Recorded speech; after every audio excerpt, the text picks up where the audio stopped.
BRICS is dominating international news at the same time also dominating in the world. It has become a force to reckon with, and today we need to have a look at it and have a little bit of a glimpse to what BRICS is all about. Or in the near future, I'll do a couple of videos talking about BRICS, what they are, what they are all about, and uh, what's coming of the world when BRICS becomes more and more dominant, because I'm sure more and more countries are coming, and they seem to be a friendly bloc of countries. So I assume more and more countries are gonna come to the table and join. How is the G7, the West and America is going to react or respond to BRICS, since there is a great and a clear shift of power from the G7, or from the global elite, the rich countries of the world, which has been in dominating the world and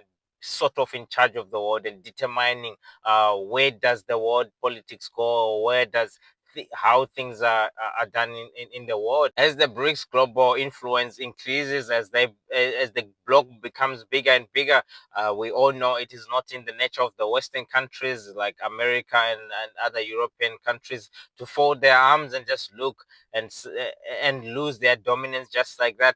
I'm sure as more and more countries are going to join BRICS, especially those in Africa, I'm sure they will be interested because they're already aligned more to Russia and China.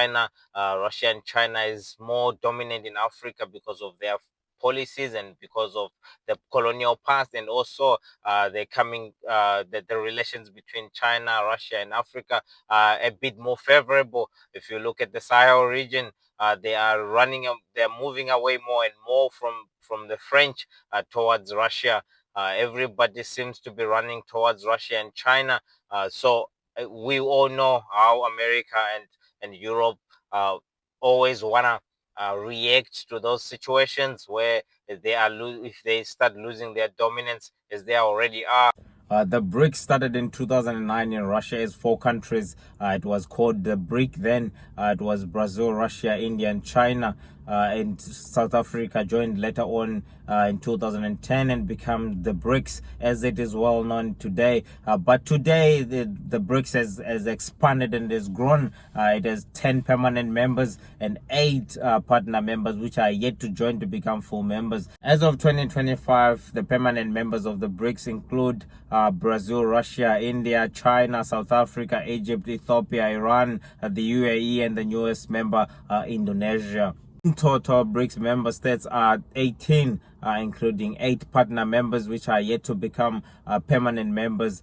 Those partner members include Belarus, Bolivia, Cuba, Kazakhstan, Malaysia, Thailand, Uganda, and Uzbekistan. Together, the BRICS bloc consists of almost half of the population in the world, of half of the global population, and about 41% of the global GDP measured by PPP, which means it has become a very significant force, and there's a huge shift of power because before, countries which was stronger compared to this was only the G7, and it has shifted from the G7, which includes many countries in Europe and United States of America, and then Japan, and these countries seems to be losing more dominance in the world in terms of their GDP combined, with BRICS consisting of countries such as China and Russia, very powerful countries in terms of militia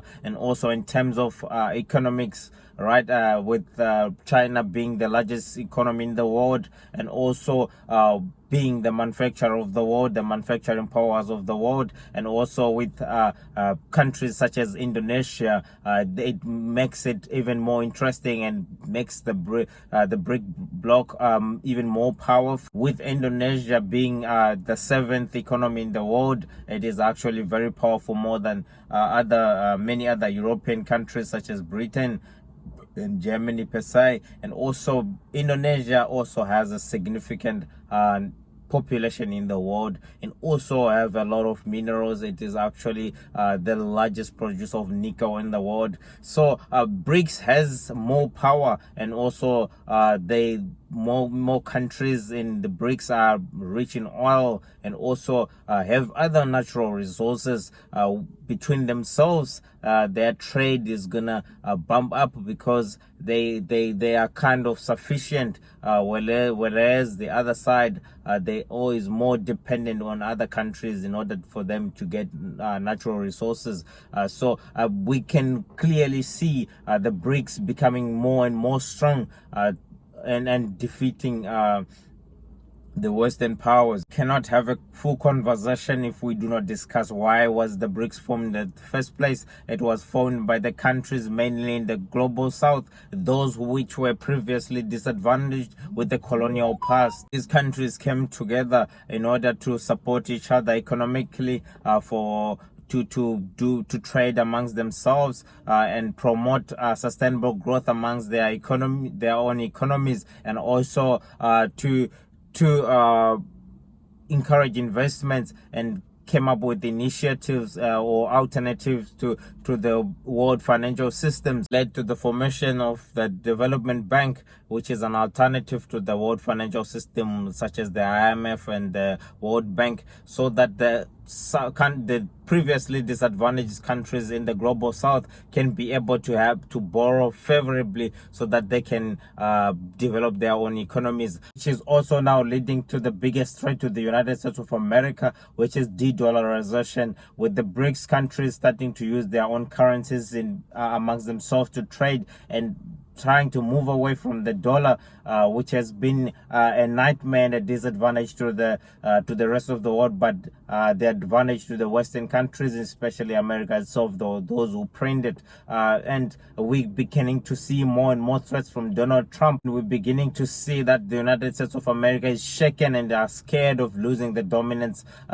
by them now trying to threaten Donald Trump, threatening to impose sanctions on the BRICS. And I'm sure Fed going down as BRICS becomes more and more powerful, as more and more countries are going to join. We obviously do not know how many more countries are they going to allow to join. I'm sure if they become more than 50 countries, I'm sure the United States of America and the global elites will start feeling threatened, and they will start becoming more and more aggressive on their threats, and trying to stop this power from growing even further. Thank you for watching this video. Please subscribe and share, so that you can help grow this community, so that the voice of Africa can be heard all over.